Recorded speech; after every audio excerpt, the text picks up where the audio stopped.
ఇకపై మీకు ఇష్టమైన ఫేవరెట్ సీరియల్స్ యొక్క ఫుల్ ఎపిసోడ్స్ యూట్యూబ్లో అందుబాటులో ఉండవు. కేవలం సన్నెక్స్లో మాత్రమే ఫ్రీగా చూడొచ్చు.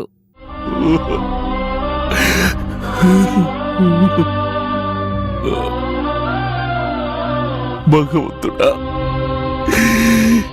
ఎందుకయ్యా ఇలా చేశావు? నేను కానీ నా కూతురు కానీ కలలో కూడా ఎవ్వరికి హాని తలపెట్టే వాళ్ళం కాదే. మమ్మల్ని ఎందుకు ఇంతలా బాధిస్తున్నావు? ఎందుకయ్యా మా జీవితాలతో ఇలా ఆడుకుంటున్నావు? నా కూతురు జీవితంలో పెళ్లి అనేది లేకుండా చేస్తున్నావు. ఎందుకు ఎందుకు?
మిథున,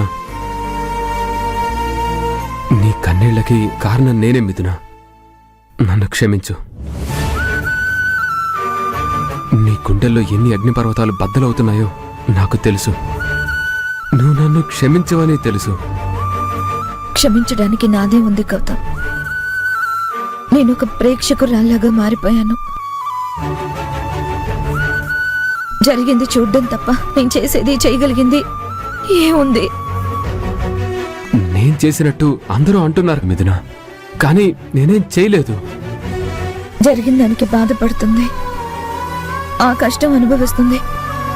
అక్కడ మనోజ్, ఇక్కడ మా నాన్న. నా లైఫ్ మళ్ళీ ఇలా అయిపోయిందని ఆయన పడే బాధని ఎలా ఆపాలో నాకు తెలియడం లేదు గౌతమ్.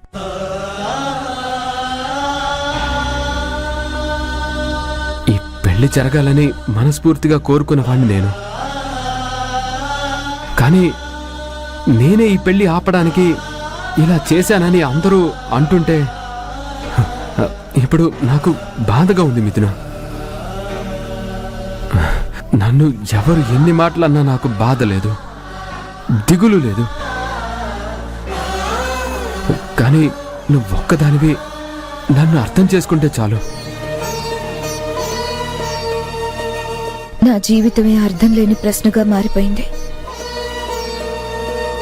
నాకు నేనే అర్థం కాని ప్రశ్నగా మారిపోయాను. పెళ్ళి ఆగిపోయిందని బాధపడాలనుకుంటే ఈ పెళ్ళి వద్దనుకున్న దాన్నే నేను. మనోజ్ కళ అయ్యిందని బాధపడాలనుకుంటే తన కళ అవ్వడానికి కారణమైన వ్యక్తి నేను జీవితాంతం కలిసి ప్రయాణం చేద్దామనుకున్న వ్యక్తి.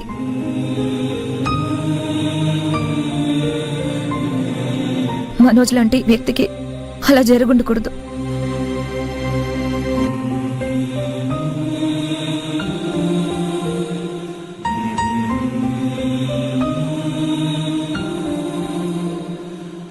అది నీ వల్ల జరిగిందని అందరూ అంటూ ఉంటే నా గుండెల్ని ఎవరో మెలిపెడుతున్నట్టుంది. జరిగిందంతా కల అయితే బాగుండని అనిపిస్తుంది. కొంతకాలం వెనక్కి జరిగితే బాగుండని అనిపిస్తుంది. ఎవరిని నిందించాలో తెలియదు. నన్ను నేను నిందించుకోవడం తప్ప చేయగలిగింది ఏమీ లేదు. నువ్వే తప్పు చేశావని అందరూ వేలెత్తి చూపిస్తున్నారు. లాజిక్ నువ్వు తప్పు చేశావంటుంది, కానీ దాన్ని నా మనసు అంగీకరించడం లేదు. కానీ మనసు దాన్ని అంగీకరించాలా వద్దా అన్న సందిగ్ధంలో ఉంది.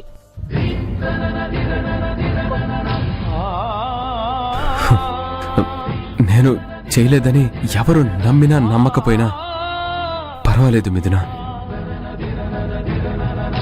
ఈ ప్రపంచం మొత్తం నువ్వే చేశావని వేలెత్తి చూపించినా శిక్ష విధించినా పర్వాలేదు.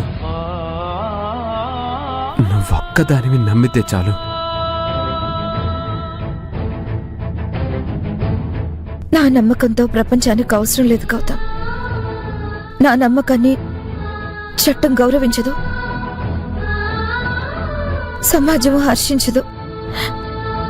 నేను నమ్మడం నిన్ను బయట వేయగలిగితే నాకు సంతోషమే.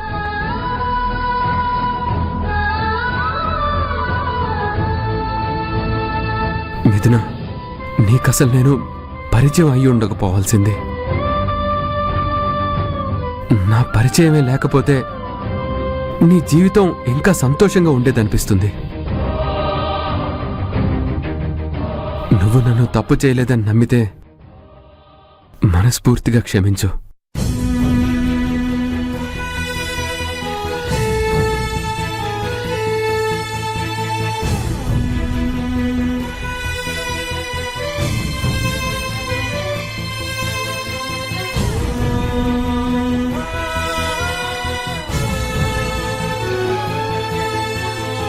నాకు తెలుసు గౌతమ్, నువ్వు తప్పు చేసే వ్యక్తివి కాదని.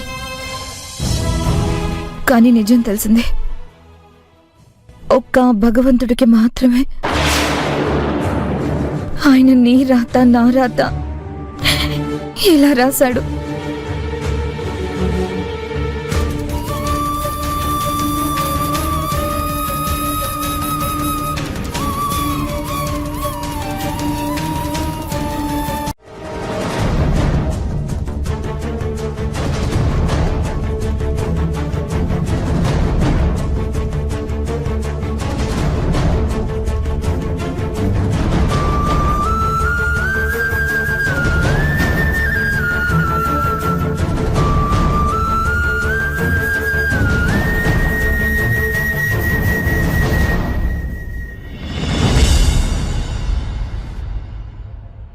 సాబ్, అయిపోయిందయ్యా.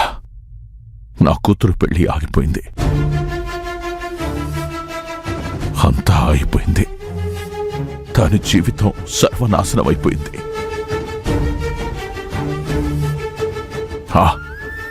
మీకు రావాల్సిన పేమెంట్లన్నీ రేపిచ్చేస్తాను. రేపు రండియ్యా. ఇవాళకి మీరు వెళ్ళిపోండి. అయ్యో సాబ్, నాది డబ్బుల కోసం రాలేదు సాబ్. మీరు బాధగా కూర్చున్నారని చూసి పోదామని వచ్చాను. బాధపడటం తప్ప ఇంకా ఏం మిగిలింది గోవిందు? నా కూతురు జీవితంలో సంతోషం ఆవిరైపోయిందయ్యా. నేను చాలా పెళ్లిళ్ళు చూశాను. ఈ చేతుల మీదుగా ఎన్నో పెళ్లిళ్ళు జరిపించాను. ఎక్కడా ఇటువంటి ఘోరం జరగలేదు సాబ్. కనీసం పెళ్లి కూతురు పెళ్లి పీటల మీద నుంచి లేచిపోలే. కానీ ఫస్ట్ టైం సాబ్ ఇంత బడా ఘోరం జరిగింది. నాకు చాలా బాధగా ఉంది సాబ్. మీరు ధైర్యంగా ఉండి అమ్మాయి గారికి ధైర్యం చెప్పాలి సాబ్.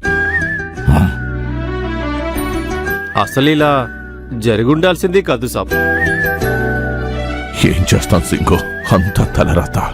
ఇది తలరాత కాదు సాబ్, ఇది కావాలని